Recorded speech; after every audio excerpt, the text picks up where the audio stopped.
Welcome back नाजरीन, you are the government.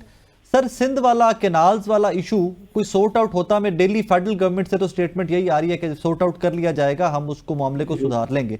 लेकिन अब से कुछ देर पहले, इस रिकॉर्डिंग से कुछ देर पहले मैं देख रहा था हेडलाइंस को, सिंध के हमारे सूबाई वुजरा जो हैं वो तो इसके ऊपर बरस रहे हैं। सर, अभी तक लग रहा है कि डिफरेंसेस फेडरल गवर्नमेंट के और पीपल्स पार्टी के, कोई पीएमएलएन के और पीपल्स पार्टी के बढ़ते हुए जा रहे हैं वहां पर। ऐसी कोई बात नहीं है। जैसे आपने खुद कहा कि हमारे सारे मिनिस्टर्स कह रहे हैं, देखिए पीपल पार्टी और मुस्लिम लीग मिल के उनकी हुकूमत है। न्यूमेरिकल किसी एक पार्टी की अक्सरियत नहीं है।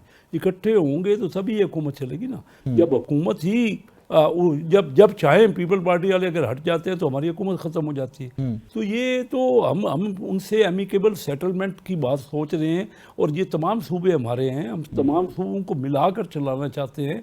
सिंध वालों को अपने साथ रखेंगे। सिंध, मैं तो रहता ही सिंध में हूँ, मेरा राब्ता है उन तमाम लोगों से जो हमें मौका मिलता है। तो मैं ये समझता हूँ कि ये कोई इतना बड़ा मसला नहीं है। जब हमने कैटागोरिकली, पंजाब वाले भी ये कह रहे हैं कि हम एक बूंद पानी भी सिंध के हिस्से के नहीं लेना चाहते, तो मुझे समझ नहीं आ रही कहाँ पे इख्तलाफ है। ये अगर कोई वो कर रहे हैं कोई सियासी तौर पे इसको वो एहतजाज कर रहे हैं, तो जैसे राना सनाउल्लाह अभी उनसे मिल रहे हैं और ये शेख साहब सच्ची बात कर रहे हैं, मिल बैठ के मसला हल हो जाएगा।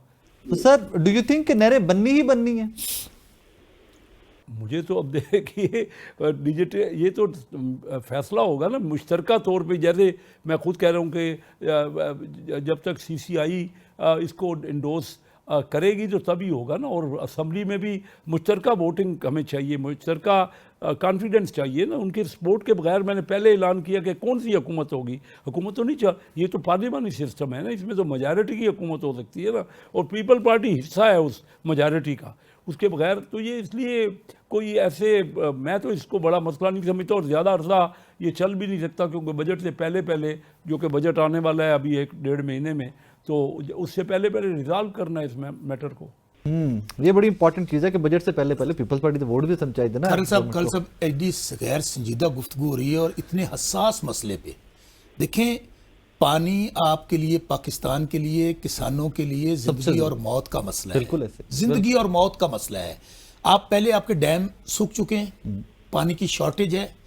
आप मुझे बताएं कि अब पानी कहाँ से आना है? आसमानों से आना है? कहाँ से आपने लेकर आना है? ये मैं समझता हूँ ये पाकिस्तान पर खुद को हमला कर रहे हैं।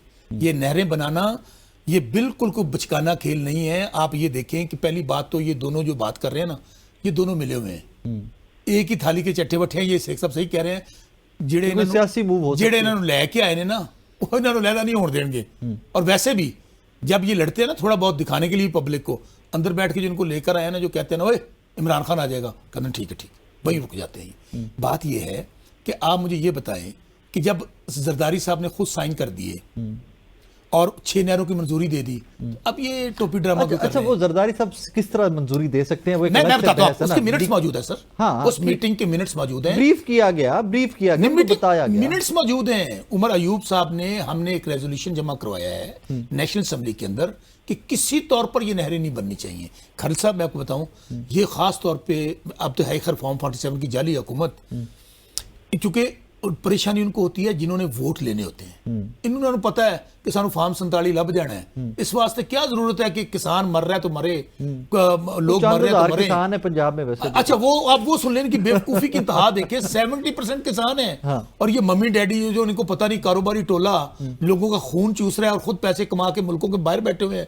कोई एवन फील्ड में तमाशा लगा के बैठा है। Mines and minerals bill government proceed करेगी, सबको ऑन बोर्ड लेगी, बैठेगी, अली बिन गंडापुर खैबर पख्तूनख्वा से बात करेगी, या एज इट इज प्रोसीड करेगी? देखिए कितनी ये मुखालफत की बातें करें शौकत बसरा साहब। खुद इनको पता है पीपल पार्टी के बड़े अहम मेंबर रहे हैं। अब मुझे बताइए कि ये कहते हैं चीफ जस्टिस साहब भी ठीक नहीं है, ये कहते हैं कि इलेक्शन कमीशन के चीफ भी ठीक नहीं है, ये असम्बली के भी स्पीकर के ख़िलाफ़ बात है। अब मुझे बताइए, मुल्क तो तरक्की कर रही है, मुल्क की तरक्की असल में देख नहीं सकते। ये सिर्फ एजिटेशन कर सकते हैं, ये कह सकते हैं कि रेमिटेंस, लोगों को कह सकते हैं कि रेमिटेंस नहीं भेजो, ये IMF को कह सकते हैं कि कर्जा नहीं दो। अब मुझे बताइए इनकी बात सुनता कौन है? और ये अब बात अगर हम इनसे कहते हैं कि हमारे साथ बैठ के आप डिस्कस करो ताकि कोई मैटर है तो हम रिजॉल्व करें, तो कहते हैं नहीं जी हम इस्टेब्लिशमेंट के साथ बैठेंगे, और वैसे उनके खिलाफ इतनी बातें करते हैं। कोई बात तो हो ना इनकी, कोई बात कोई जिसमें कोई ऐसा हो कि कोई स्ट्रेंथ हो। खुद इस्टेब्लिशमेंट के दिन रात इनका सोशल मीडिया, ये खुद उनके खिलाफ बात करते हैं। जब हम इनसे कहते हैं कि भाई आ जाओ पॉलिटिकल कोई मैटर है तो ठीक है, इख्तलाफात हैं, हम तो सबसे कहते हैं ना, पीपल पार्टी से भी हमने कहा है, और इंशाल्लाह आप देखेंगे थोड़े दिनों में आपस में कोई ना कोई मफाहमत होगी। कौन सा मामला है जिसमें कि अब पीपल पार्टी और मुस्लिम लीग और दूसरी MQM हमारे साथ है ना, कितने अरसे से हैं, क्या कोई इख्तलाफ हुआ है? ये तो सोच ही रहे थे, ये तो उनका ख्वाहिश ही यही है कि मुल्क में इतफाक ना हो, तरक्की ना हो। शेख साहब मैं लोग माइन बाहर एंड से ना मिनरल्स आएं। बिल की बात कर रहा हूँ सर, खैबर पख्तूनख्वा हुकूमत।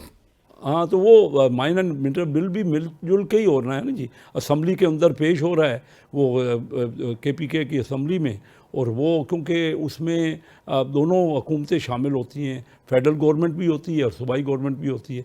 जो भी बाहर से इन्वेस्टमेंट होनी है ना, डायरेक्ट फॉरेन इन्वेस्टमेंट, वो फेडरल गवर्नमेंट के कहने पे ही आनी है। आज तक कोई भी सूबाई असम्बली जो हुकूमत है ना, वो बाहर से लंबी चौड़ी कोई इन्वेस्टमेंट की बात नहीं कर सके। तो उनके लिए हमें अट्रैक्ट करना है। मैं खुद बोर्ड ऑफ इन्वेस्टमेंट का फेडरल मिनिस्टर हूँ, तो हम कोशिश कर रहे हैं ना कि ज़्यादा से ज़्यादा SIFC भी कर रही है, तो इन्वेस्टमेंट डायरेक्टली ये सूबाई हुकूमतें नहीं कर सकती हमारी। अभी वो उनके पास फर्दर उनकी स्ट्रेंथ चाहिए, उनको काम करने की ज़रूरत है। तो माइन एंड मिनरल बिल पेश हो रहा है सूबाई असम्बली में, वहाँ थ्रेडवेयर डिस्कस होगा।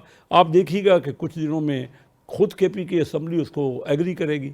अब हमें बताइए ना कि उसमें क्या इख्तलाफ रह जाएगा खुद ही, और अगर कोई पॉइंट सर होगा ये तो बड़ी उसको इंटरेस्टिंग sort बात out कर की लेंगे। शेख साहब वो तो आपने कि sort- आप देखेंगे चंद दिनों में खैबर पख्तूनख्वा असेंबली पास करेगी, और अगर कोई अमेंडमेंट होगी, उसमें कोई तरमीम होगी तो हम मान लेंगे। कोई झगड़ा थोड़ी है हर चीज़ में। पाकिस्तान आगे बढ़ना है, मुश्तरका तौर पे हम तमाम फेडरेटिंग यूनिट को साथ लेके चलेंगे। और ये हर बात पे इनका तो काम है कि मुल्क ही ना चले, और हर कभी बैठे हैं। मुझे बताइए, जब प्रेसिडेंट शी आ रहे थे, चाइना के सदर, तब भी तो ये धरना दे रहे थे। ये चाहते क्या है इनका, मुझे नहीं समझ आई। ना इन्वेस्टमेंट, ये कहते हैं बाहर से पैसा ना भेजो। अभी इनको इतना अंदाज़ा नहीं है कि बाहर से पैसा कितना आ रहा है, इनकी बात किसी ने मानी है। ये चाहते हैं कि IMF हमें कर्जा ना दे। ओ भाई, मुल्क डिफ़ॉल्ट करके छोड़ दिया आपने, जो गए थे तो मुल्क तो डिफ़ॉल्ट हो रहा था। अब आज हमें फिच जो है, दुनिया की बड़ी बड़ी रेटिंग कंपनी, वो कह रही है कि पाकिस्तान आगे बढ़ रहा है, खुशहाल हो रहा है, तरक्की कर रहा है। ये तो नेगेटिव बात के अलावा इनको पास कभी नहीं है। जब मैं फाइनेंस कमेटी का चेयरमैन था ना, तो इनके दोस्तों से, मेरे अपने दोस्त हैं, कोलीग हैं, हमारे ही मुल्क के लोग हैं, इनको मैं समझाता था कि आ जाओ भाई, कोई आपके जहन में कोई बात है तो मैं बुला लेता हूँ उन इदारों को, और मिल बैठ के मसले का हल निकाल। मुझे ये बताइए 2014 से कभी ये किसी के साथ मिल के बैठे हैं? इनको तो मुल्क में यही है कि इंतशार रहे और आपस में इत्तफाक ना हो। ओ भाई, इख्तलाफात हैं तो बैठ के सर जाते जाते एक सवाल मेरा सिर्फ, KP assembly, mine and mineral bill, और आप ही के लोगों ने, PTI के लोगों ने मंजूर कर, कब किसी तौर पर पास नहीं होगा जब तक इमरान खान साहब, जो कि हमारे बानी चेयरमैन हैं, उनको ब्रीफिंग नहीं देंगे। अली अमीन गंडापुर साहब, हमारी पॉलिटिकल कमेटी उनको सारा बताएगी नहीं। उस वक्त तक, जब तक खान साहब यस सर नो नहीं करेंगे, कोई भूल जाए कि ये मिनरल बिल पास होगा, हमारी KP हुकूमत जाती है 100 बार चली जाए, किसी तौर पर हम लोग ये बिल पास नहीं करेंगे। कैसर अहमद शेख साहब, बहुत शुक्रिया आपका। नाज़रीन, इस दुआ के साथ इजाजत दीजिए। मुल्क आपका, मेरा, बसरा साहब का, शेख साहब का, 25 करोड़ पाकिस्तानियों का है। एंड ऑफ द डे हमारी हर डिबेट एक चीज़ के लिए है कि मुल्क को आगे कैसे लेके चलना है, इस निज़ाम को बेहतर कैसे करना है। ऑब्वियसली फ्लॉज हैं, कैसर अहमद शेख साहब ने खुद से एडमिट किया कि निज़ाम के फ्लॉज हैं हर जगह पे। उन्हीं निज़ाम के फ्लॉज को हमने मिलकर फिक्स करना है। बहुत सारा ख्याल रखिएगा, दुआ में याद रखिएगा। अल्लाह हाफ़िज़।